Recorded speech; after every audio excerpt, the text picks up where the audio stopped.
안녕하세요. 책 읽는 뷰즈입니다. 오늘은 나는 질병 없이 살기로 했다. 두 번째 시간입니다. 내 몸 안의 의사, 림프 시스템.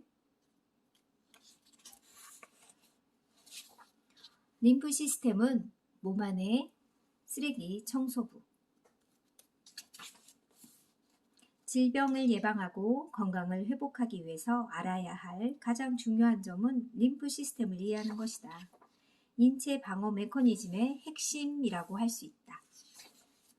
림프 시스템은 림프액, 림프관, 림프구, 림프 주머니 등 어려운 복잡한 네트워크로 구성되어 있다. 이 모든 것이 합심하여 쓰레기를 밖으로 배출하는 것이다. 림프 시스템은 어떻게 작동하는가?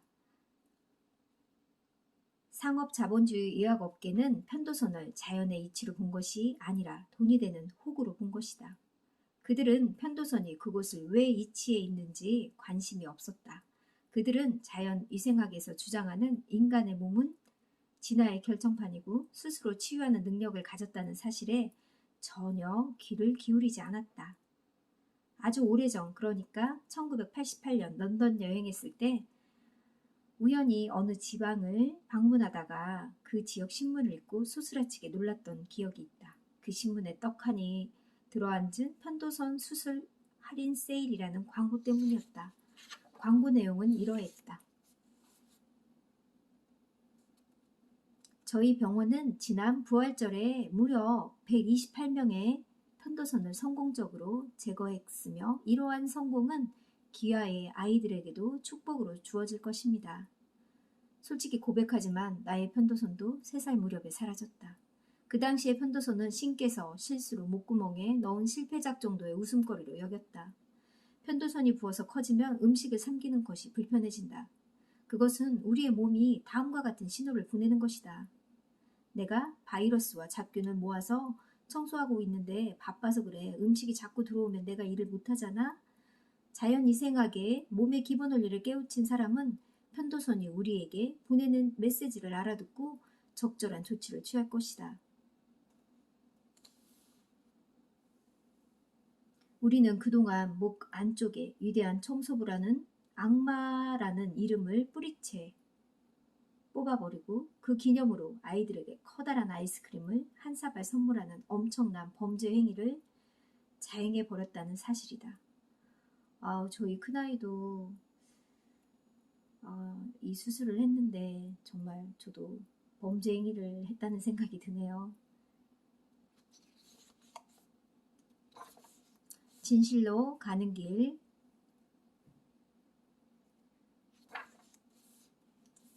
나는 지금 유방암에 대해 말하기 위해서 이외의 책을 얘기 꺼냈다. 암 예방 시스템을 도려낸다는 것이 얼마나 선동적이고 도발적이냐 하는 말이다. 림프 주머니는 암세포를 강력한 힘으로 제압한다. 꼼짝도 못하게 한다는 말이다. 림프 주머니는 암세포의 일거수일투족을 모두 감시한다. 림프 주머니는 암세포를 완벽하게 통제한다. 암세포가 림프 주머니를 공격하는 것처럼 보이지만 사실은 그 정반대라는 사실도 알아야 한다. 림프 주머니 안에는 대식세포가 있다. 외부에서 들어온 물질을 개걸스럽게 먹어치운 다음 잘게 분해하는 것이 대식세포라는 말이다. 암세포는 우리 몸의 마지막 방어벽에 갇히게 한다. 암이라는 것은 질병의 7단계, 즉 마지막 단계라는 점을 꼭 기억해 주기 바란다. 이 소중한 림프 주머니가 어떻게 취급받고 있는가? 잘려나가고 있다. 림프 주머니를 제거하라는 위협하는 의사 앞에서 돈을 내고 머리 조아리는 황당한 일은 방광과 대장과 폐를 잘라달라고 간청하는 것과 무엇이 다르단 말인가?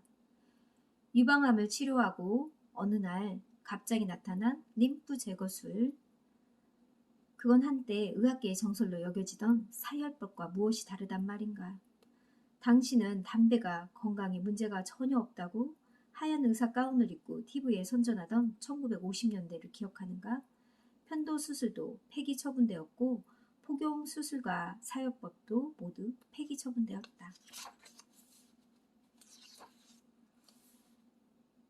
제클린 케네디 여사는 암으로 죽었나 약으로 죽었나? 방사선과 화학요법은 독이다. 이 무식해서 이 용감한 두 형제는 암세포도 죽이지만 건강한 세포도 죽인다. 거기에다 이 두 형제들은 모두 발암물질이다. 아무리 건장하고 젊은 사람이라도 강력한 방사선과 약물요법이 주어진다면 금방 쇠약해지고 초죽음 상태가 된다. 제클린 여사에게 처방된 암치료 기사를 읽으면서 나는 깊은 슬픔에 빠질 수밖에 없었다. 그녀가 방사선과 약물요법이라는 용감한 두 형제의 온몸을 맡기면서 암 치료를 받고 있을 때 나는 친구와 대화하면서 제클린 여사는 일주기를 넘길 수 없을 것이라고 말했던 기억이 생생하다. 그녀는 친구와 대화를 나누던 그 다음 날 바로 사망했다. 제클린 여사는 림프종에 걸렸다. 제클린 여사가 했어야 할 일은 빠른 시간에 몸속의 독소와 쓰레기를 몸 밖으로 빼내는 것이다. 그녀는 결국 상업 의료 시스템에 몸을 맡겼고 폭력적이고 강압적인 방사선 치료와 약물요법에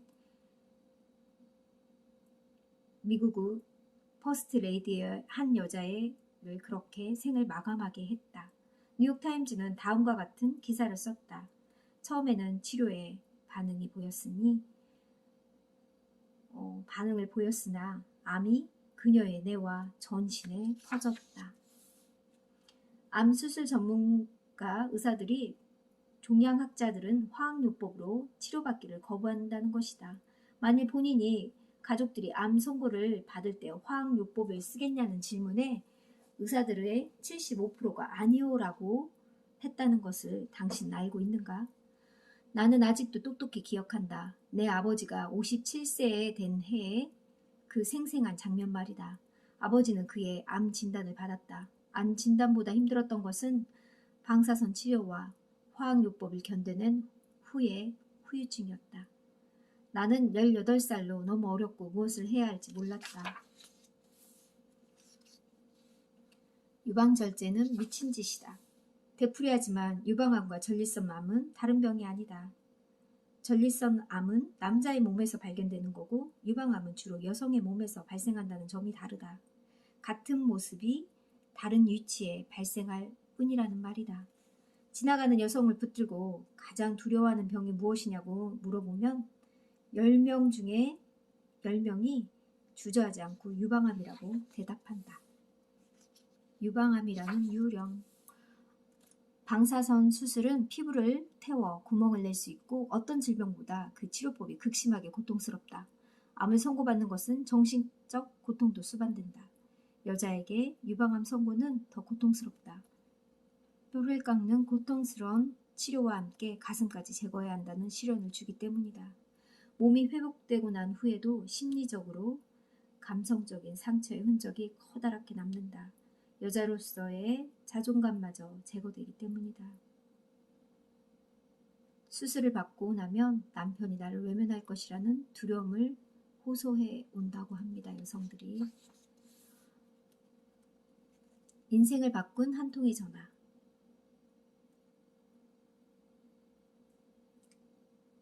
어떤 여성분을 얘기하는데 엑스레이를 찍어봤는데 가슴에서 호두 알만한 멍울이 발견됐다는 것이다. 의사는 그녀에게 암 진단을 내린 후 가능한 빨리 가슴을 절제 수술하라고 했다고 합니다. 그 수술을 하지 않으면 곧 죽는다고 의사는 말했다고 해요. 의사는 생체 검사법 같은 어떤 테스트도 하지 않았고 그는 암이 존재하는지 아닌지도 몰랐다고 해요. 나는 그녀에게 자연위생학, 그러니까 가슴에 생긴 멍울을 대하는 관습적인 상업의학과 전혀 다른 관점에 대해서 그 여성분에게 설명을 했나 봐요. 나는 그녀에게 치료의 성공은 전적으로 몸이 스스로 치료하는 림프 시스템을 도와주는 식생활에 달렸다고 설명했다. 그녀는 본인이 자제력이 좋은 여자이기 때문에 한치 오차도 없이 내 조언에 따르겠다고 약속했다. 4주가 지나자 그 여성분은 완전히 사라졌다고 병원에도 갔는데 가슴에 멍을 흔적조차 발견되지 않았다는 진단을 다시 받았다고 합니다. 그녀는 뛸 듯이 기뻐했다. 누가 총을 겨누었어도 웃음을 멈추게 하지 못할 정도로 기뻐했다고 합니다. 그 후 그녀를 잘 보지 못했다가 7년 후에 다시 만났다. 그녀는 15kg 감량했고 그 이후로 다시 살이 찌지 않았다. 당연히 다시는 그녀의 가슴에서 멍울이 발견되지 않았다. 살이 빠지고 나서부터 남의 몸 같았던 몸이 내 몸처럼 느껴지다라는 것이었다. 그녀는 내게 충분한 고마움을 표현해 주었다.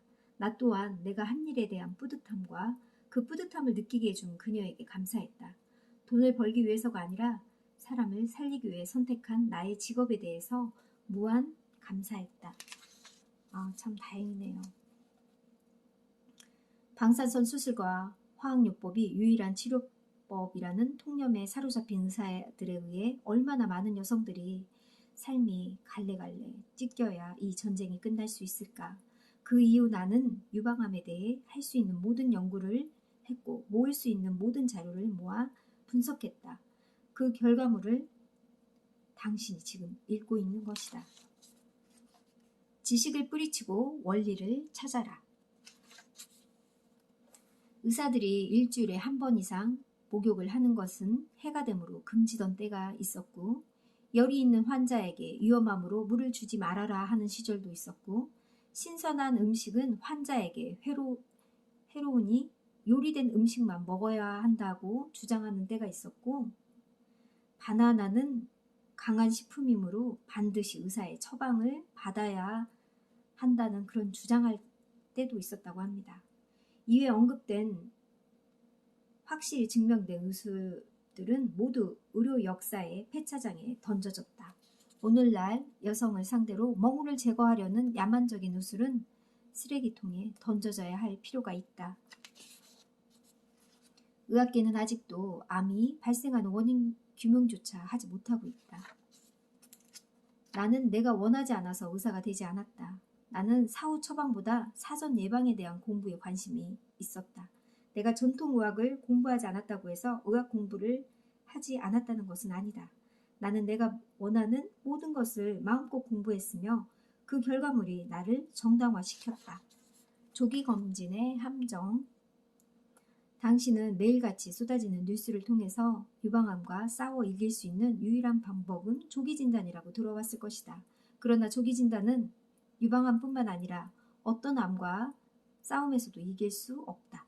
조기진단만이 승리의 지름길이라고 한다는 말은 질병에 걸릴 때까지 기다리는 것 외에 당신이 할 일이 아무것도 없다는 것과 무엇이 다르단 말인가. 계속되는 수술과 당신의 몸을 빈사 상태로 만들어줄 화학요법과 방사선 치료가 기다리고 있지 않는가 말이다. 1950년 이후에 유방암 발생은 60% 증가했다. 이것은 미국 내 질병 사망자 증가율 1위를 의미한다.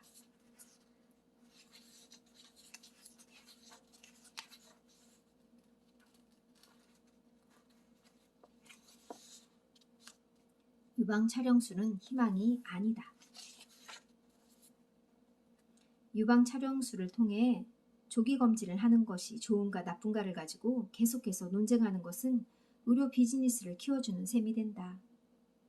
당신은 조기 진단을 위해 유방 촬영술을 믿고 따라야 합니다. 이것만이 희망의 마지막 보루입니다. 그러나 다른 한편에선 다른 이야기를 한다. 유방 촬영술의 확인 결과를 신뢰하는 것은 매우 잘못되었다고 말한다. 유방 촬영술은 모든 유방의 20%, 50세 이하의 여성의 40%까지 예측에 실패한다고 한다. 암세포는 아주 천천히 성장한다는 점을 반드시 기억하기 바란다. 유방 촬영술로 암세포가 발견되기까지 10년이라는 시간이 걸린다. 살 안 찌고 사는 법과 어느 채식 의사의 고백을 발표해 세상을 떠들썩하게 했던 베스트셀러 저자이자 양심 의사인 존 맥두걸 박사는 이런 얘기를 했어요. 솔직히 말해서 조기검진으로 이익을 얻는 대부분의 사람들은 의사들이고 병원들이다. 조기검진은 당신에게 더 빨리, 더 자주 병원과 의사를 찾아가도록 유인한다. 당신은 선한 뜻으로 가면을 쓴 이 시스템을 통해서 더 짧은 삶을 살게 될 것이고 더 고통스러운 삶을 지탱할 뿐이다. 정말 이 말은 많은 생각을 하게 하는 말인 것 같아요. 근데 막상 암에 걸리면 어떤 선택을 할지 정말 고민이 많을 것 같아요.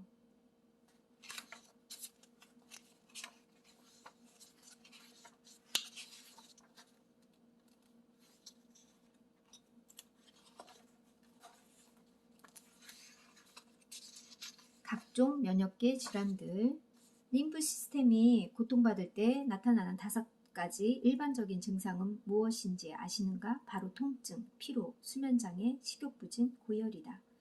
이 증상 모두 여기에 있지 않은가? 당신은 질병의 7가지 단계 중에서 4단계 염증을 기억할 것이다. 염증에는 통증과 불편함이 따라온다. 그리고 그것은 독소를 청소하려는 림프 시스템의 안간힘을 보여주는 것이다.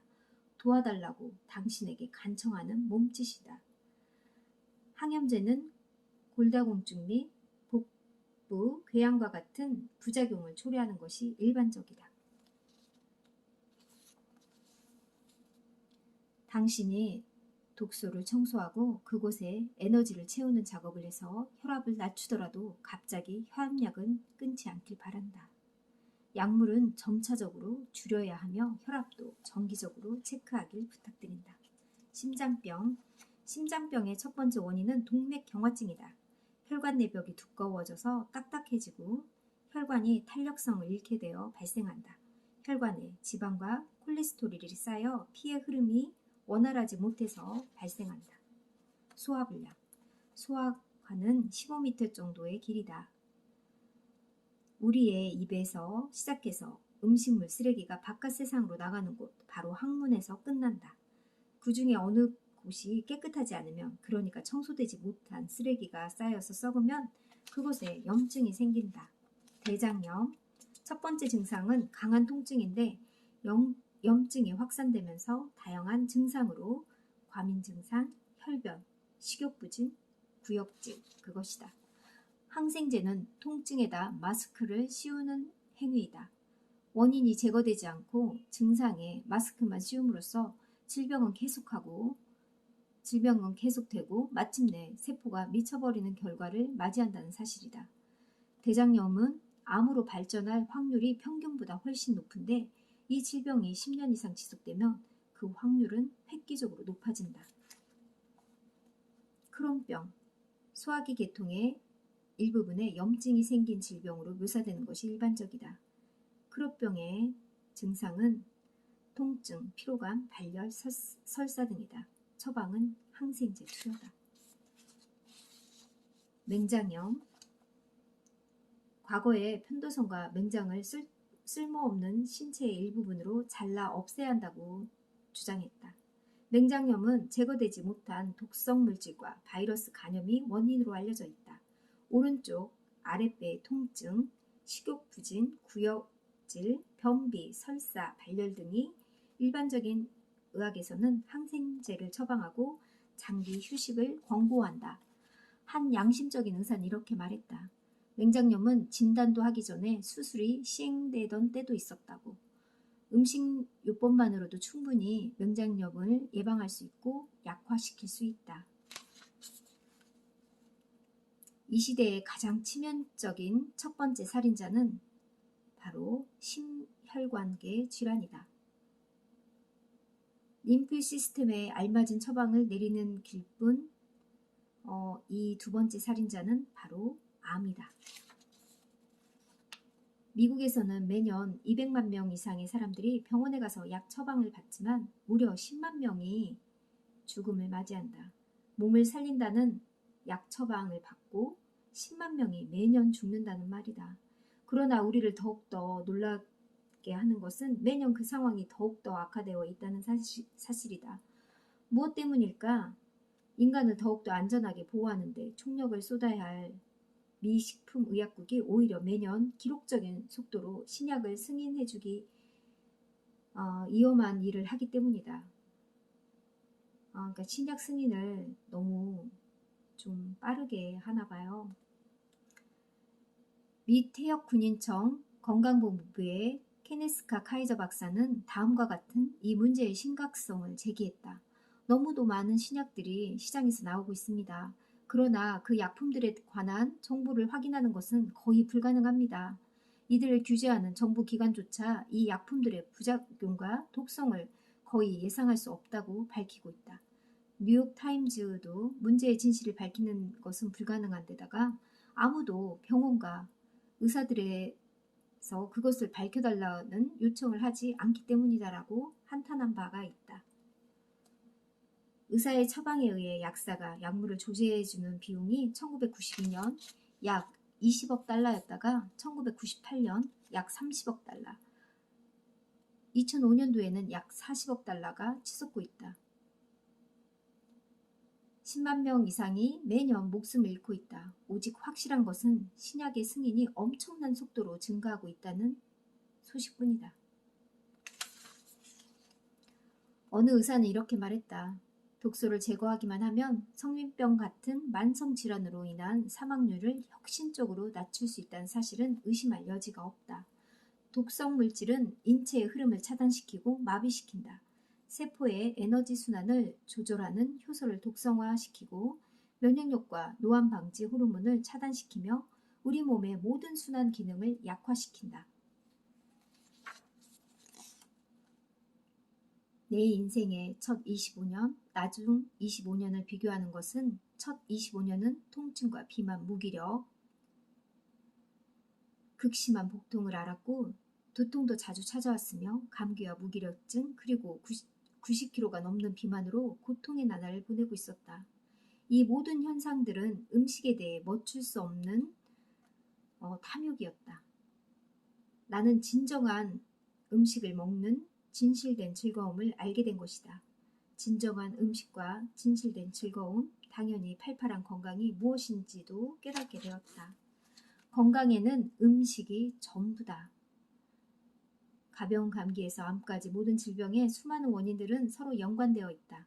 음식, 공기, 물, 운동, 휴식과 수면, 햇빛, 인간관계, 자존감, 내적 평화, 그리고 정신적인 면까지 모두 관련되어 있다.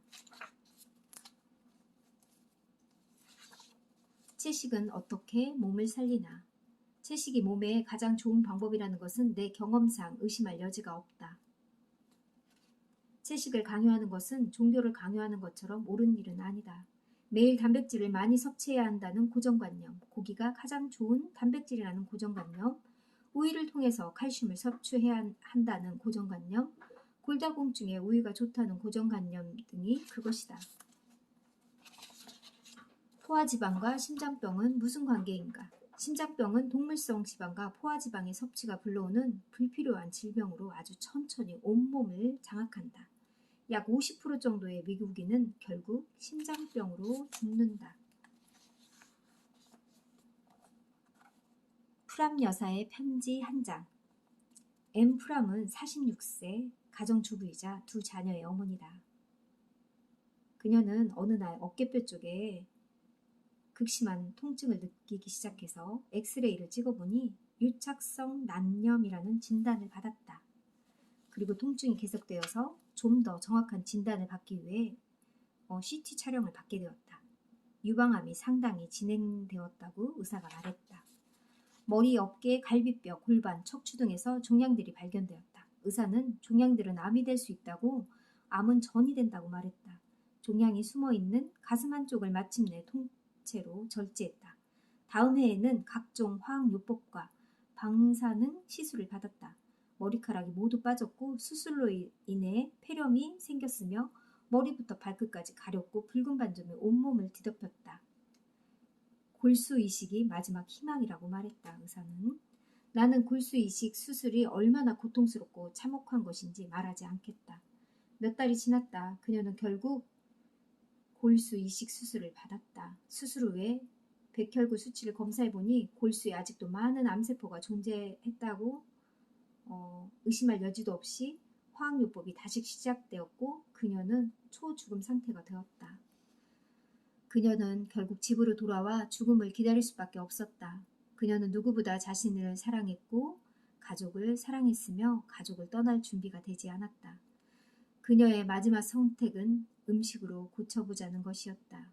그녀를 만난 양심적인 대체의학 의사는 그녀에게 몇 권의 책을 읽게 하게 했고 독소 제거 식사법을 추천했다. 그녀의 의사는 거의 실신 상태가 되어 이렇게 말했다. 솔직히 당신의 골수에서 암세포가 발견되어 있을 때만 해도 나는 당신이 곧 죽을 것이라고 예감했었습니다. 그녀의 놀라운 이야기는 많은 의사들과 일반인에게도 알려졌다. 그녀의 이야기를 듣고 싶어하는 사람들이 구름처럼 몰려와 죽었던 나사로가 무덤에서 걸어나왔기 때문에 결국 그녀는 본인의 얘기를 출판했다고 합니다. 미국에서 암과의 전쟁에서 이기는 법, 그렇게 그 책이 탄생됐다. 그리고 그녀는 그 책을 펴내기 전에 나에게 편지와 함께 사진을 보내왔다. 밝게 웃는 얼굴로 검고 숱이 많은 머리카락을 휘날렸다. 편지 내용을 그대로 실는다. 하비 다이아몬드 선생님께 감사와 감사를 드립니다. 당신은 46살 가정주부이자 엄마인 제 인생을 구해주셨습니다. 양심적인 의사선생님이 제게 맨 처음 권한 책은 바로 당신의 다이어트 불변의 법칙이었습니다. 그 의사분이 이 책을 선물해 주셨나 봐요. 그래서 감사하다고 이 또 하비 선생님한테 편지와 감사 인사를 했다고 합니다. 몸의 독소를 제거하는 가장 좋은 방법은 특정 기간 동안 살아있는 음식만 먹는 것이다. 그 음식은 바로 채소와 과일. 우리는 이것을 모노다이어트라고 부른다. 모노다이어트를 아주 현명하게만 실천하면 세상의 모든 방법보다 림프 시스템을 잘 청소할 수 있고 림프 시스템에 에너지를 불어넣을 수 있다. 여기에서 단식은 예외로 둔다. 모노다이어트란 무엇인가? 하루에서 3일 동안 오직 신선한 채소와 과일로만 만든 주스만을 먹는 거고 3일에서 5일 동안 신선한 채소와 과일로 만든 주스, 신선한 과일과 채소를 통째로 먹는 거, 또 하루에서 일주일 동안 혹은 또 10일 동안 오직 신선한 채소와 과일로 만든 주스, 그리고 신선한 과일과 채소와 샐러드만 먹는 거, 그게 모노다이어트라고 합니다. 그러니까 독소를 제거하는 음식이 이 저자가 말하는 것은 채소와 과일, 주스, 생으로 먹으라는 거였어요.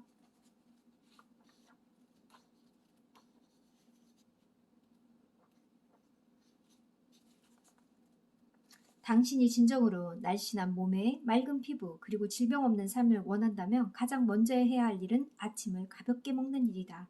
아침에 일어나서 오전 12시까지가 가장 중요하다. 할 수만 있다면 오전 12시까지 과일과 주스만 먹도록 노력해라. 아침에 먹는 최초의 음식을 과일과 주스로 시작해라. 30분 정도 지나서 시리얼이나 토스트를 먹어도 좋다. 당신의 생활 습관을 바꾸어야 하기 때문이다. 당신은 약물을 먹고 병원에 다니면서 질병과 고통 속에서 허덕이는 삶을 살 수도 있고 과일과 채소 주스를 마시면서 생생한 건강과 활력을 가지고 질병 없이 살 수도 있다.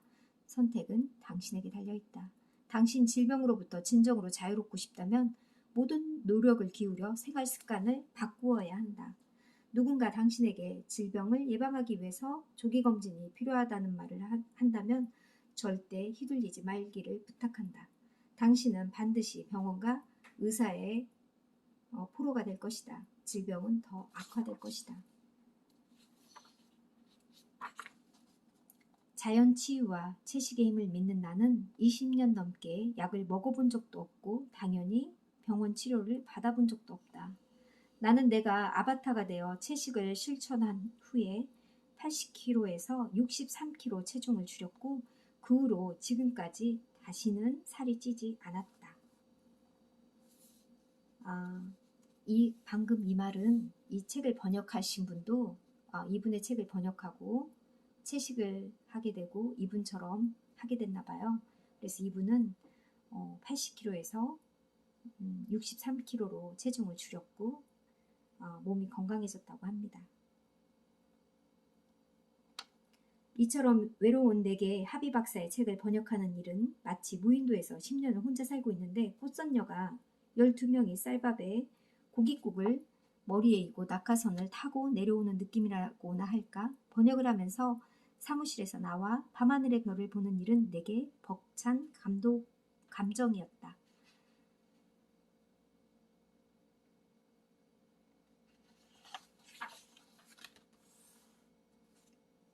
시중에 난무하는 상업주의를 굴복시킨 자연 치유의 바이블.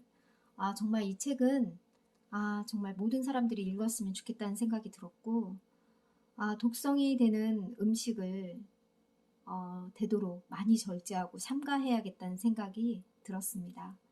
채식과 과일, 주스, 몸에 좋은 거를 많이 섭취해야 되겠다는 생각이 그리고 또 꼭 실천해야겠다는 생각이 들었습니다. 여러분들도 건강하세요. 감사합니다.